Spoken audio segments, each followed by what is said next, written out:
Brock Lesnar has slammed young WWE talent for not putting asses in seats, Andrew. Matt and Jeff Hardy are making their tag team return, and a long-absent Raw star is making their in-ring return at Elimination Chamber. More on that later on.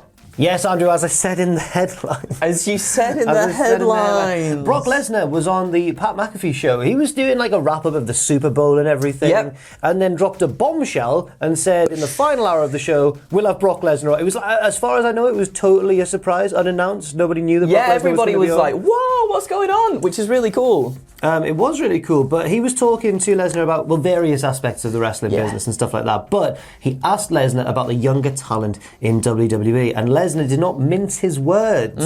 He said, to step up, that means to get over, figure out how to put asses in seats, not to worry about your next high spot, figure out how the hell can I be different, how can I make money? That's the business. Ooh. Not a fan of the flippy boys. Not a fan of the flippy boys at all. He went on to say the young generation thinks that if they go out and do a certain move and do it over and over, but that's not the business. There's a good guy and a bad guy like Holyfield and Tyson, like mega heavyweights. I don't like that guy. I like him. Pitting people against each other, storylines. And you know what? To an extent, I think I agree with Brock. Wrestling is about stories. I agree as well. I mean, every good moment in wrestling, you think about the story surrounding it, right? Most rather recently, than Hangman Page, for example. Exactly. Long-term storytelling. Yes. He was also asked if he plans to retire from WWE and said, as long as the dollar bills keep coming, he's not thinking about it. But he says then he admits he doesn't have to wrestle for the money. He's doing it because he wants to. Yeah. Also, he revealed he's been better with money after almost being bankrupt following his first WWE run, and says, and this was quite heartwarming, says that he still gets butterflies when performing. I think that's a good sign. It is a they say good sign. it for a lot of people, you know, who are in bands as well. They say if the butterflies start disappearing, maybe it's time to pack it away and do something else, because the butterflies kind of add to the experience. They can heighten your senses a little bit more, you know. It means you've still got a passion for it. Exactly. If you're not getting nervous, then maybe you don't care anymore. But he also said a few other things during the interview, didn't he? He did indeed. He said, what did he say? Just where? Just there. Oh, just there. Sorry. He also said, I thought because you'd gone through there. Look at it. It's like I've been doing this for almost a year now. Think about that. Has it only been that long? Yeah. Oh, that's all right. So during the interview, he also said he's having a great time in WWE right now and is more relaxed than he used to be, which I think we can see on TV. Yes, I think so. That's fantastic. He says that Vince McMahon is like a father figure as well. Surprising. Which is surprising. Yeah. And then Lesnar says his ponytail started as a joke after his kids bet he wouldn't grow out a ponytail for WWE TV. Well, and he did, and it's glorious. I was going to say the joke's on you kids. It is. Because Lesnar looks like a Viking. Silly child. Elsewhere, Matt and Jeff Hardy are set to make their tag team return. This came after new NWA World Heavyweight Champion Matt Cardona. Thank you. You see his poll, by the way? I did. That's fantastic. What did he ask? How do I improve the belt? Purple strap or spinner plate? Both. Yeah. Both, please. He tweeted out a poster for the upcoming Big Time Wrestling event on Sunday, the 13th of March. The show is going to feature him and Brian Myers, of course, the former Kurt Hawkins, facing Matt and Jeff Hardy, the Hardy Boys. This is going to be their first time teaming together since they were both last in WWE. Wow. And of course, it comes at a time when we're all wondering, is Jeff going to go to AEW? Yeah, I think. I'm not going to say it's safe to say because it's never safe to say, but I think that's kind of where it's leading to anyway. What do you think? I think it is as well. Yeah? I think it's got to be. My question is, once Jeff gets there, are they going to utilise him well? You know, what kind of... Because... all I can think is Jeff versus Darby. That's all I can really think. That's a good thing. But how will they utilise the Hardys? Will they go a bit more broken universe when they're together? Yeah. There's a lot of different avenues. I mean, there is, especially with the stuff that happened with Matt Hardy jumping over the guardrail and stuff and then saying on Twitter, yes, you know, broken this and broken that. I think there's definitely room for the broken universe boys to head into AEW. I would agree, Sanshrew. Now... Sorry, I'm so sorry. Like the Pokemon, you know? I get it. It sounds like I do like, yeah. He's cute. He's a good cool. Pokemon. Yeah, he's good. A top NXT star appeared on Raw last night confronting Dolph Ziggler. Who was it, Andrew? It was the baldy bearded man, Tommaso Ciampa. So yes, he appeared on last night's episode of Raw confronting Dolph Ziggler.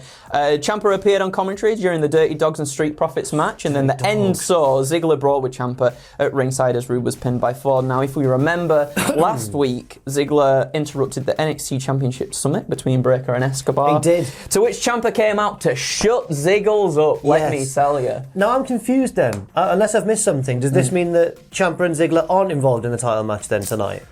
I'm not entirely sure. I don't actually know. That's a good question. I don't know if they've announced anything. Maybe we've missed that. Let us know in the comments. Maybe something gets announced today, because I remember in the segment last week, the chant were crowding. The chant were crowding. The crowd were chanting "Triple Threat" when Ziggler came out as well. They were. So perhaps they'll make it a fatal forward. Perhaps, possibly. It does seem like either way, it's going to lead to some sort of match between Champa and Ziggler, which is not one that I would have had on like my bingo card or whatever for 2022. But I'm not complaining though. I think they put the work in, I think. I think they work well together. Yes, absolutely. And I think as well that I would really like to see Ziggler in that sort of context, because it's easy to forget because of the way he's booked. Yes. That Ziggler's really good sometimes. Like, the last good thing he did that I really enjoyed was probably the Goldberg squash, but even that, he made it so funny. And he did. Good. He sold it so well. I think he's good as well. I think he's a good fit for NXT too. Yeah. I think it's a good way to get eyes on NXT when some people might have sort of lapsed out of it as well. Maybe it's an increased sort of policy of NXT, because we recently saw AJ Styles just stop by for a little bit. Yeah, maybe it could be along those sort of lines. As I mentioned at the start of the video, a top WWE star is returning at Elimination Chamber. They've been absent for a while. Andrew, who is returning at Elimination Chamber? It is Alexa Bliss. She was revealed as a sixth entrant for the Women's Elimination Chamber as well during Raw. And we saw some more vignettes. So Bliss was she was deemed cured by the therapist on the show, and then declared herself as the final participant in the chamber. But there was some weird little bits in this, right? Now, I've read what happened, but you've seen it. I've seen it. I was watching it, so I wrote it down because I was a little bit confused, and then I tried to go into the comments of the video as well to have a look, but people seem pretty up on this, but I'll see what you think about it. So the therapist presents Bliss with the remnants of the original Lily, so the stuffing and an arm and everything. And then he says Bliss can be at peace now, and then presents Bliss with a new Lily. However, later in the night, in a different segment, he presents Bliss with a new Lily that has the old Lily stuffing inside it. I wrote it all down. Here we go. And then he says she'll be fine as long as Alexa has Lily by her side.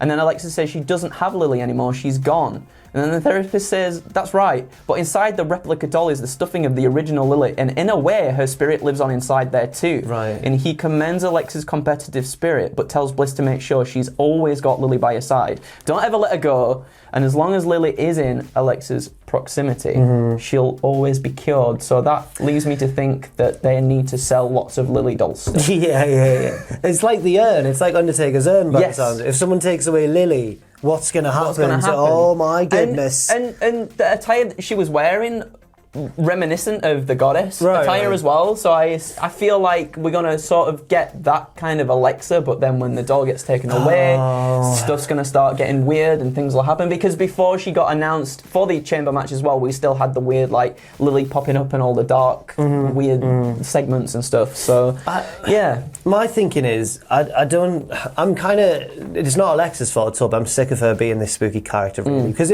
when it was at large and she was feuding with the Fiend and Orton and everything, it was a lot. There was a lot. It was dominating Raw every week. It felt like anyway.